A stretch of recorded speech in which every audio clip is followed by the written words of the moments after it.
Hey guys, welcome back to another video. ഇന്ന് നമ്മൾ ആലപ്പുഴയുടെ സ്വന്തം കുട്ടനാട്ടിലാണ്. ഒത്തിരി ഫാൻ ബേസ് ഉള്ള ഒത്തിരി പേര് എന്നോട് റിവ്യൂ ചെയ്യാൻ പറഞ്ഞ് LC100 ആണ് നമ്മളിന്ന് കൂട്ടത്തിലുള്ളത്.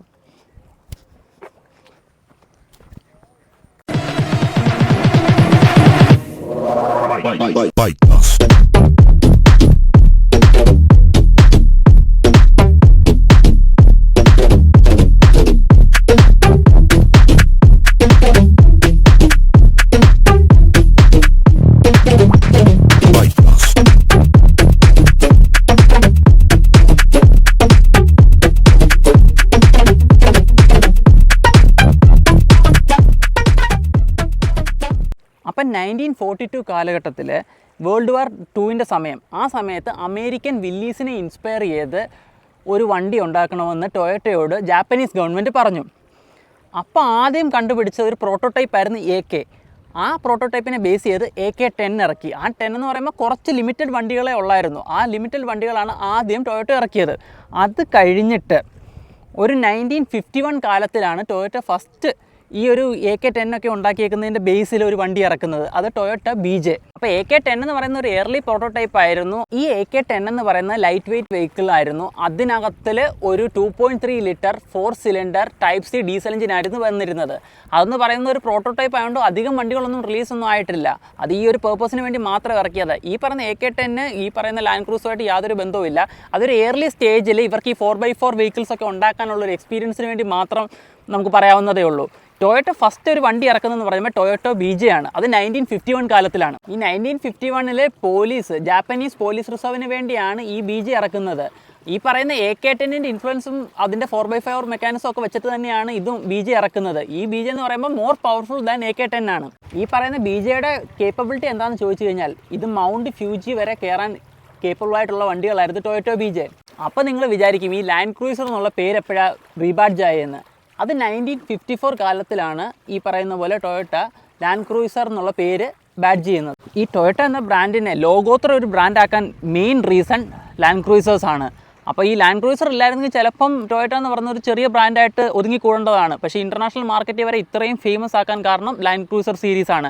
ആദ്യം 20 സീരീസ്, പിന്നെ 40s, പിന്നെ 60s, 80s ഇന്ന് ലാൻഡ് ക്രൂസേഴ്സ്. ഈ പറയുന്ന ജാപ്പനീസ് ഗവൺമെൻറ് GP, അതായത് ജനറൽ പർപ്പസ് വെഹിക്കിൾ ആണ് ഉണ്ടാക്കാൻ പറയുന്നത് ടൊയോട്ടയോട്. ഈ പറയുന്ന നമ്മുടെ UN എവിടെയെങ്കിലുമൊക്കെ സ്ഥാപിച്ച് അവരുടെ ഒരു ഫംഗ്ഷൻ നടക്കണമെങ്കിൽ അവർക്കൊരു കമ്മോഡിറ്റി ലിസ്റ്റ് ഉണ്ട്. ആ ലിസ്റ്റിനകത്ത് വരുന്ന ഒരു മെയിൻ സാധനമാണ് LC. അപ്പോൾ നിങ്ങൾ ആലോചിക്കണം, UN പോലൊരു വലിയ സംഘടന ഒരിടത്ത് ചെന്ന് പ്രവർത്തിക്കണമെങ്കിൽ അവരുടെ എസെൻഷ്യൽ കമ്മോഡിറ്റി ലിസ്റ്റിനകത്ത് വരുന്ന ഒരു വണ്ടിയാണ് LC എങ്കിൽ ഇതിൻ്റെ എന്തോരം കേപ്പബിലിറ്റി, ഏത് ടെറൈനിൽ വേണേലും അവർക്ക് കൊണ്ടു നടക്കാൻ പറ്റുന്നൊരു വണ്ടിയാണിത്. ഇതിൻ്റെ എൻജിൻ സൈഡിലേക്ക് വരുമ്പോൾ 1 HD FTE എൻജിൻ, ഡീസൽ എഞ്ചിനാണ് വരുന്നത്. ഇത് ഇപ്പോഴും ഹൈ ഡിമാൻഡും ഹൈ റിലയബിളുമാണ്. ഇതിന് 4.2 ലിറ്റർ ഇൻലൈൻ 6 ടർബോ ചാർജർ എഞ്ചിനാണ് വരുന്നത്. ഇതിന് 202 ഹോഴ്സ് പവറും 430 Nm ഓഫ് ടോർക്കുമാണ് വരുന്നത്. മിഡ് ഓഫ് 1990s ഈ എഞ്ചിൻ കണ്ടിരുന്നത്. അതായത് LC100ലും പിന്നെ ഹെവി ഡ്യൂട്ടി വെഹിക്കിൾസിലൊക്കെയാണ് ആദ്യം ഈ എഞ്ചിൻ കണ്ടിരുന്നത്. ഇത് ടൊയോട്ട 1 HD എഞ്ചിൻ ഫാമിലിക്കകത്ത് വരുന്നതാണ്. ഇത് ഹൈ ടോർക്കും റിലയബിലിറ്റിയും ഫ്യൂൽ എഫിഷ്യൻസിയുമാണ് ഇതിൻ്റെ മെയിൻ ഫീച്ചേഴ്സ്. ഓഫ് റോഡിൽ ഭയങ്കര ടോയിങ് കപ്പാസിറ്റിയും ഉണ്ട്. ഇത് ഡയറക്റ്റ് ഫ്യൂൽ ഇഞ്ചക്ഷൻ വിത്ത് ഇലക്ട്രോണിക് കൺട്രോളാണ് വരുന്നത്. ഇത് കാരണം എമിഷൻ കുറയ്ക്കാനും ഹൈ ഫ്യൂൽ എഫിഷ്യൻസിയും കിട്ടും. ഇൻസൈഡിലേക്ക് വരുമ്പോൾ ഇതിപ്പോൾ ലെക്സസിൻ്റെ സ്റ്റിയറിംഗ് വീൽസും കാര്യങ്ങളൊക്കെയാണ് ഇരിക്കുന്നത്. എൻഫർടൈൻമെൻറ്റ് മാറിയിട്ടുണ്ട്. സ്റ്റോക്കിങ് തന്നെയല്ല വരുന്നത്, സ്റ്റോക്ക് പുറകിലായിരിക്കുന്നുണ്ട്. ഇവിടെ ഒരു ഡിഫറൻഷ്യൽ ലോക്കിൻ്റെ ഒക്കെ ബട്ടണും കാര്യങ്ങളൊക്കെ വരുന്നുണ്ട്. പിന്നെ റിയർ, ഹൈ, ലോയ് ബട്ടൺസ്, പിന്നെ ഇവിടുന്ന് AC വെൻറ്റിൻ്റെ ഒക്കെ ഇവിടെ വരുന്നുണ്ട്.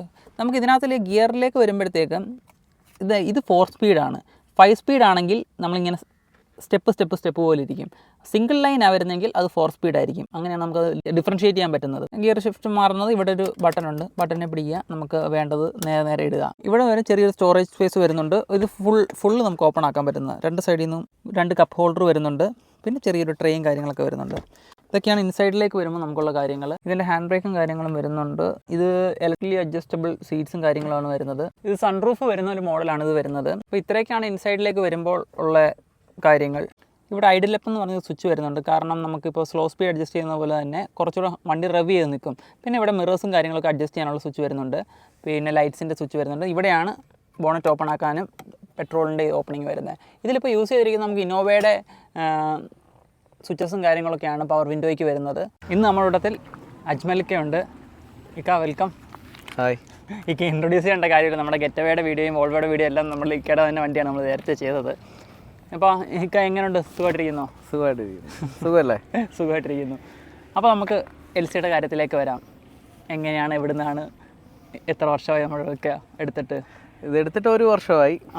1 വർഷമായിട്ട് നമ്മൾ സ്ഥിരം ചെയ്യുന്ന പോലെ തന്നെ നല്ല ടൈം എടുത്ത് നല്ല വൃത്തിക്ക് നമ്മുടേതായിട്ടുള്ള രീതിയിൽ ഓരോ കാര്യങ്ങളൊക്കെ ചെയ്തെടുക്കുകയാണ്. എടുത്ത സമയത്ത് ഇങ്ങനെയായിരുന്നു? എന്തായിരുന്നു കണ്ടീഷൻ? ഇത് വൈറ്റ് കളറായിരുന്നു.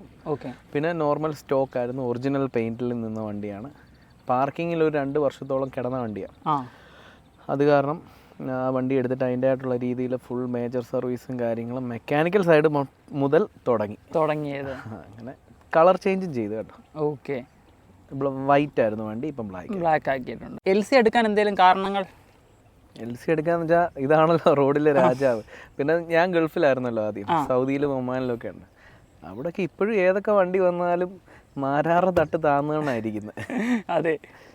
അപ്പം ഇത് തന്നെ 100 തന്നെ തേടി പോകുമായിരുന്നോ? 100ൻ്റെ ഷേപ്പാണ് ഏറ്റവും രസം, എനിക്ക് ഏറ്റവും ഇഷ്ടമുള്ള ഷേപ്പ്. 80 സീരീസും 100 സീരീസിനോട് ഒരു പ്രത്യേക സ്നേഹമാണ്.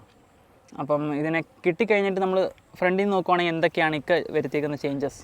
ഇതിപ്പോൾ ഒറിജിനാലിറ്റി തന്നെയാണ് കംപ്ലീറ്റ്. പിന്നെ ഈ ഹെഡ്ലൈറ്റും ഗ്രില്ലും ഒക്കെ ഇപ്പോൾ പുതിയത് വാങ്ങി കയറ്റി കുറച്ചൊരു പുതുമ കിട്ടാനാണ്.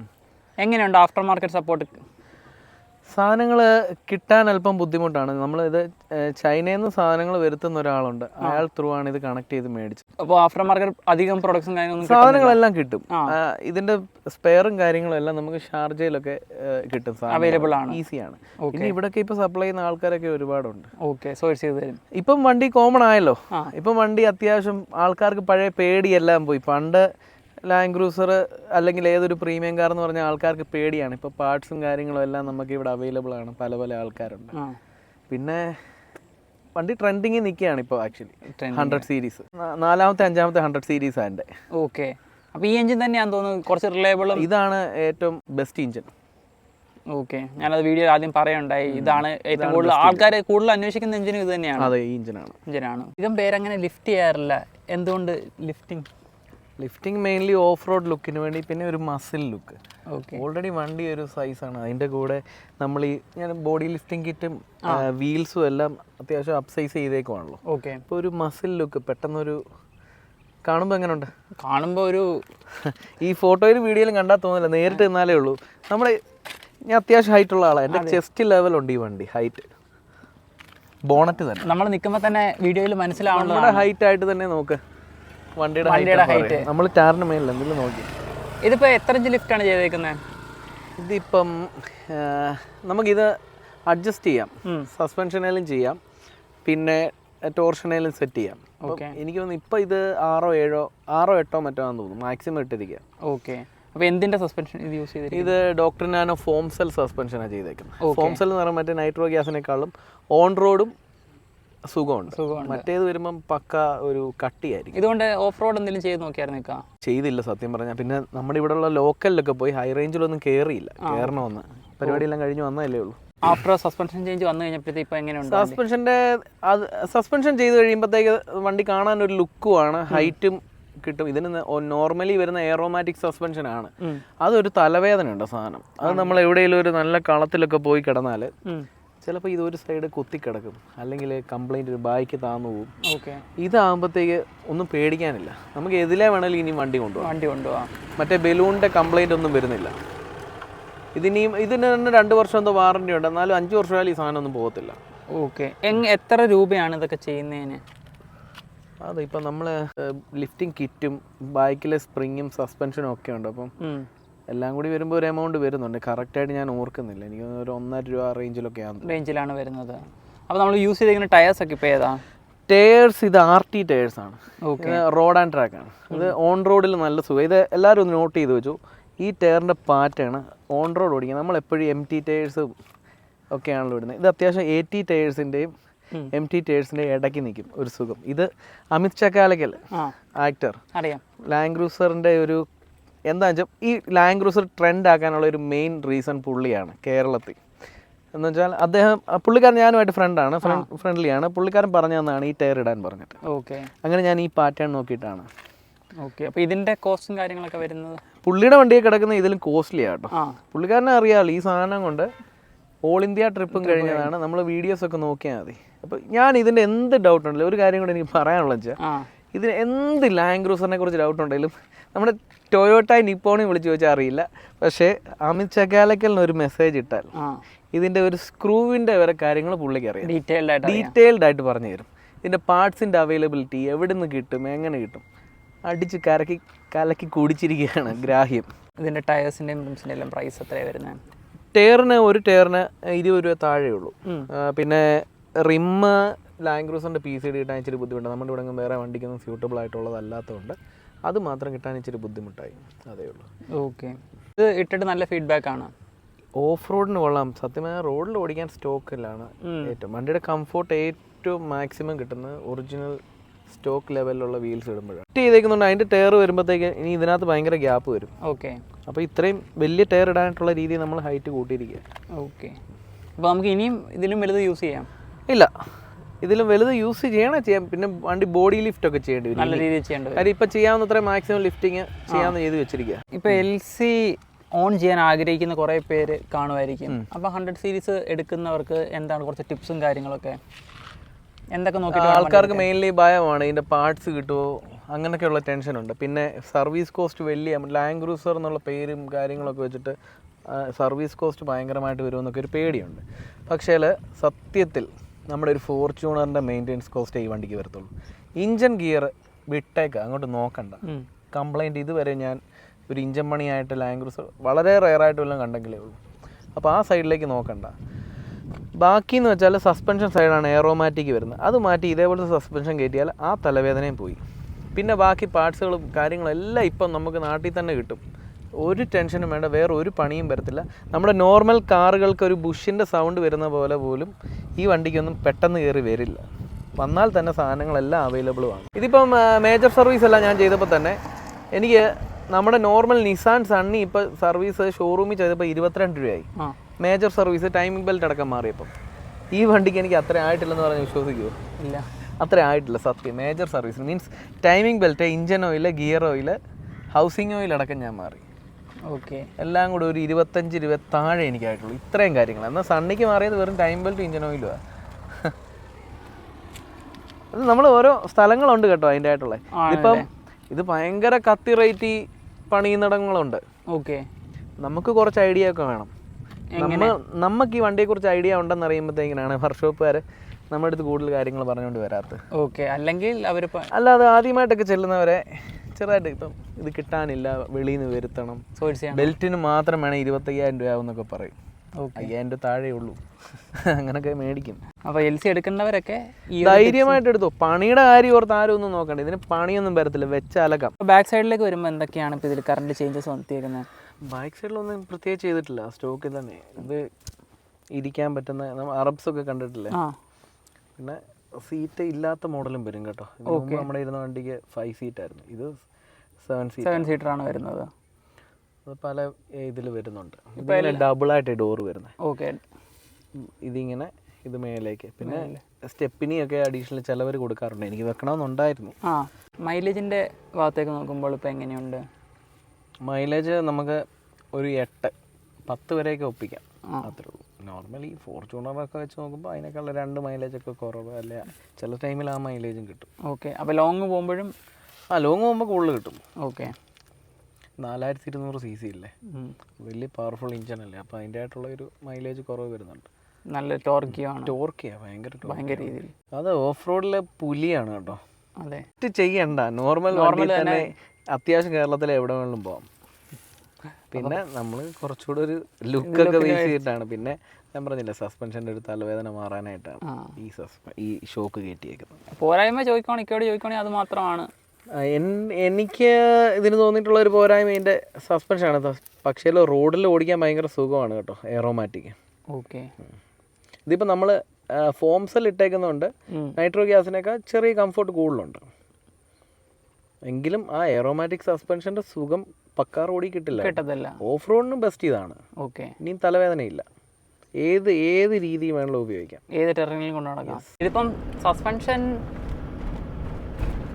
വണ്ടി ലിഫ്റ്റ് ചെയ്തേക്കുന്നതുകൊണ്ട് സസ്പെൻഷൻ്റെ കാര്യത്തിൽ അങ്ങനെ വലിയ നമ്മൾ അത്രയും കംഫർട്ടും കാര്യങ്ങളൊക്കെ ചോദിച്ചു കഴിഞ്ഞാലില്ല. പക്ഷേ ഇത് ഓഫ് റോഡ് സ്പെക്റ്റഡ് ആണ്. കാരണം എന്ന് വെച്ച് കഴിഞ്ഞാൽ ഓടിക്കുമ്പോൾ തന്നെ നമ്മൾ നല്ല രീതിയിൽ പൊക്കത്തിൽ നിന്ന് ഓടിക്കുന്ന പോലെ ഉണ്ടല്ലേ. പക്ഷേ മാനത്തിൽ നിന്ന് ഓടിക്കുന്ന പോലെ ഉണ്ട്. ഗട്ടേഴ്സ് ഒന്നും നമുക്ക് അത്രയും രീതിയിൽ എഫക്റ്റ് ചെയ്യുന്നില്ല. പക്ഷെ വണ്ടി ഭയങ്കര നമുക്കറിയാം നല്ല റോഡ് പ്രസൻസ് എന്ന് പറഞ്ഞു കഴിഞ്ഞാൽ ആര് കണ്ടാലും ഒന്ന് നോക്കിപ്പോകും. ഫ്രണ്ട് സീറ്റിൽ ഇരുന്നിട്ട് എന്താ തോന്നുന്നത്? ഞാൻ ഏറ്റവും വലിയ വണ്ടി ഇത് ഹരിയറായിട്ട് ഇത് അതിന്റെ മണ്ടയ്ക്ക് ബോണറ്റൊക്കെ അതിന്റെ മണ്ടയ്ക്ക് ഫീലാണ് ഇതിൽ. ആ ലിഫ്റ്റ് ചെയ്തതിൻ്റെ നമുക്ക് അങ്ങനത്തെ രീതിയിൽ ഇപ്പോൾ ഗട്ടറൊക്കെ കയറുമ്പോൾ തന്നെയും വണ്ടി ബാ പോകാമെന്നുള്ള മെൻറ്റാലിറ്റിയില്ല. ഇതുമായിട്ട് കറക്റ്റ് നമ്മൾ ഓഫ് റോഡ് പോയി കഴിഞ്ഞാലായിരിക്കും കൂടുതലിത് മനസ്സിലാവുന്നത്. We are driving a 4.2 litre diesel engine. വണ്ടി പറക്കുന്നു. ടോർക്കിയറാണ് ഗൈസ്. അത്യാവശ്യം പൊട്ടിപ്പൊളിഞ്ഞ റോഡിൽ കൂടെ തന്നെ നമ്മൾ പോകുന്നത്. ചെറിയ വഴി കൂടെ പോകുമ്പോൾ നമ്മൾ കുറച്ചൊന്ന് ശ്രദ്ധിച്ച് വേണം വണ്ടി എടുക്കാൻ. കാരണം വണ്ടിക്ക് നല്ല വീതിയുണ്ട്. നിങ്ങളിപ്പം നോർമലി ഒരു LC ഓടിക്കുന്ന ആ സസ്പെൻഷൻ്റെ അത്രയും കംഫോർട്ട് പ്രതീക്ഷിക്കരുത് ലിഫ്റ്റ് ചെയ്തൊരു വണ്ടിക്കകത്ത്. ലിഫ്റ്റ് ചെയ്യുന്ന ഒരു വേറെ സുഖം നമ്മളൊരു ഓഫ് റോഡ് സ്പെക്കിനകത്ത് ഒരു വണ്ടി ചെയ്ത് കഴിഞ്ഞാൽ എങ്ങനെ ഇരിക്കും അതേപോലെയാണ്.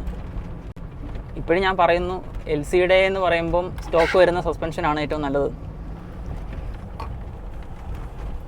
നമുക്ക് ജസ്റ്റ് ഒന്ന് കുറച്ച് മെയിൻ റോഡിൽ പോയിട്ടൊന്ന് പുള്ളി ചെയ്ത് നോക്കാം അല്ലേ.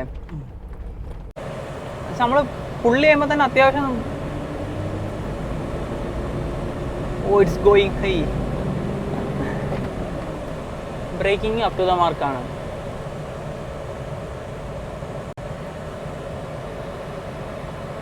നമുക്കിപ്പോൾ പുറകെ നോക്കുമ്പോൾ അറിയാൻ പറ്റുന്നുണ്ടായിരിക്കും നമ്മളൊരു വലിയ ഒരു ടോയ് ട്രക്കൊക്കെ ഓടിക്കുന്ന പോലെയാണ് കൊണ്ടുപോകുന്നത്.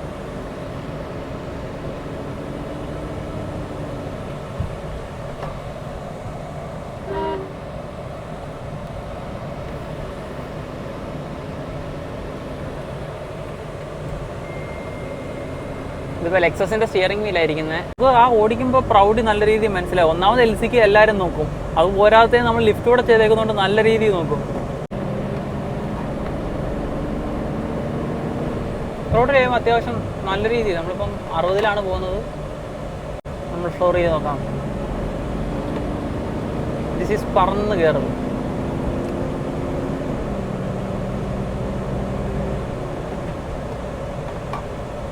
റോഡിൽ അധികം ആപത്താണ്. സോ നമ്മൾ എക്സ്ട്രാ സ്പീഡൊന്നും നമ്മൾ കയറ്റുന്നില്ല. അപ്പോൾ ഇക്ക താങ്ക് യു. വണ്ടി കാര്യങ്ങളെല്ലാം വന്നിട്ട് നമുക്ക് മൊത്തം എക്സ്പ്ലെയിൻ ചെയ്ത് തന്നതിന് താങ്ക് യു. നമുക്ക് അടുത്ത ഒരു വണ്ടി ഇനി അടുത്ത ഒരെണ്ണം തന്നെ റിവ്യൂ ചെയ്യാം. വരുന്നുണ്ട്. നമുക്കിതെല്ലാം ഒരു സെഗ്മെൻ്റായിട്ട് ഇടാം ഇക്കയുടെ വണ്ടികളുടെ ഗ്യാരേജ് മൊത്തം. അപ്പം താങ്ക് യു വൺസ് അഗെയിൻ എൻ്റെ സൈഡിൽ നിന്നും ഓഡിയൻസിൻ്റെ സൈഡിൽ നിന്നും. അപ്പോൾ നമുക്ക് അടുത്തൊരു വീഡിയോ കാണുന്നതായിരിക്കും. ബൈ. ഓക്കെ.